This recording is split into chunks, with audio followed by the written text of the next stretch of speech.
Hai pemirsa, berjumpa lagi dengan kami di Potret Nusantara. Terima kasih untuk para pemirsa yang masih setia menonton Potret Nusantara hari ini. Pada Potret Nusantara hari ini, kami akan membahas tentang kesenian yang ada di Indonesia, yaitu seni jaranan. Langsung saja yuk kita simak videonya.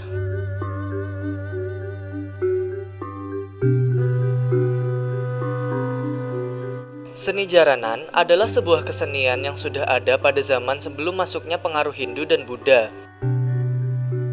Kesenian ini merupakan bentuk samanisme dalam ajaran animisme, yaitu dengan memasukkan roh leluhur atau hyang kepada tubuh seseorang untuk mencari berita gaib atau informasi ramalan dari punden leluhur di desanya atau wanua dalam kebudayaan Austronesia.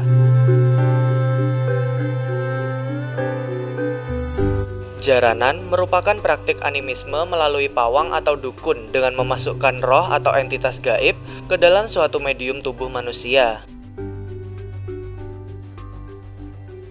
Praktik ini merupakan praktik yang mirip dengan samanisme pada kepercayaan pagan yang lazim digunakan pada masa sebelum agama modern. Jika di Nusantara ialah pada zaman kepercayaan asli sebelum datangnya pengaruh dari kebudayaan India membawa agama Hindu dan Buddha.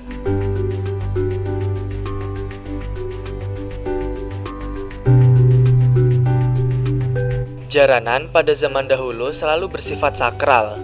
Maksudnya, selalu berhubungan dengan hal-hal yang sifatnya gaib.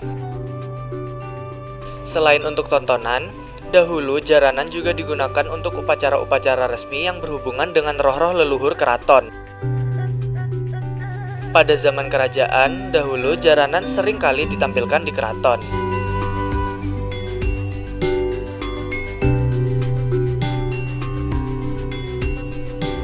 Dalam praktik sehari-harinya, para seniman jaranan adalah orang-orang abangan yang masih taat kepada leluhur.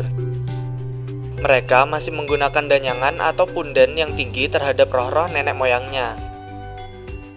Mereka masih memiliki kepercayaan yang tinggi terhadap roh-roh nenek moyangnya.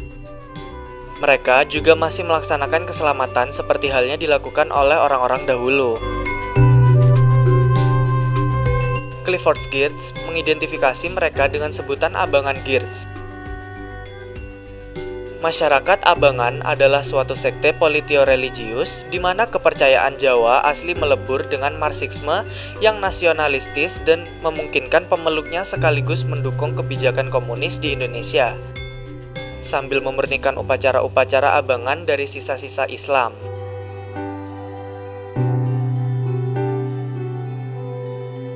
Dalam perkembangannya, kesenian jaranan mengalami pasang surut. Hal ini disebabkan kondisi sosial masyarakat yang sudah berubah dalam memaknai dan mengembangkan jaranan. Dari tahun ke tahun, jaranan mulai berubah dari yang sifatnya tuntunan menjadi tontonan, dan yang paling menarik adalah jaranan sebagai alat untuk menarik simpatisan dan untuk pengembangan pariwisata.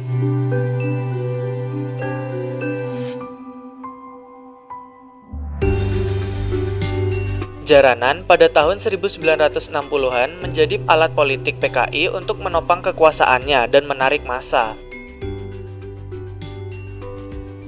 Pada tahun-tahun itu, kebijakan Insinyur Soekarno tentang Nasakom sangat mempengaruhi keberadaan lembaga-lembaga yang ada di bawah.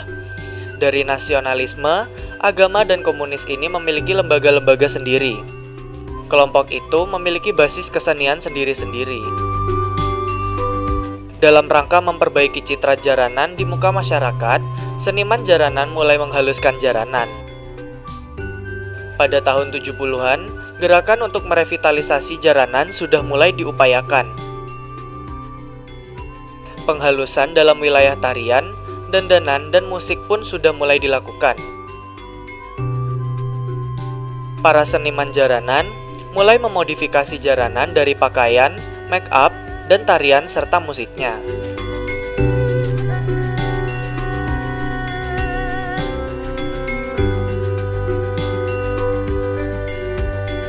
Pada tahun 1977, setelah berdirinya Samboyo Putro, jaranan mulai mendapat pengakuan dari masyarakat dan pemerintah. Jaranan Samboyo Putro ini didirikan oleh mantan Polwil Kediri dari Bandar Lor yang bernama Pak Sukiman atau Samboyo. Jaranan Samboyo itu dahulu mendapatkan wangsit dari Pamenang Joyoboyo.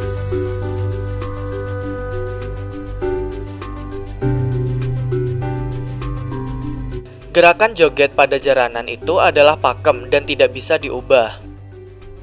Berubahnya jaranan itu hanya pada peralatan yang dimainkan saja.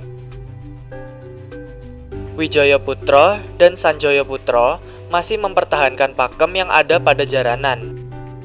Kepakeman jaranan akan senantiasa dipertahankan oleh Sanjoyo Putro dan Wijaya Putro. Kedua jaranan ini beranggapan bahwa joget yang sekarang mereka gunakan itu adalah warisan dari leluhurnya.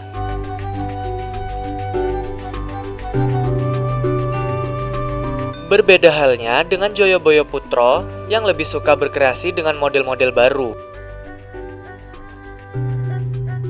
Jaranan ini mencoba untuk mengkawinkan antara kesenian tradisional dengan modern. Seperti misalnya dalam lagu-lagunya dicampur dengan samroh ataupun dicampur dengan dangdut. Hal ini dilakukan oleh Joyoboyo Putro untuk mengikuti permintaan pasar.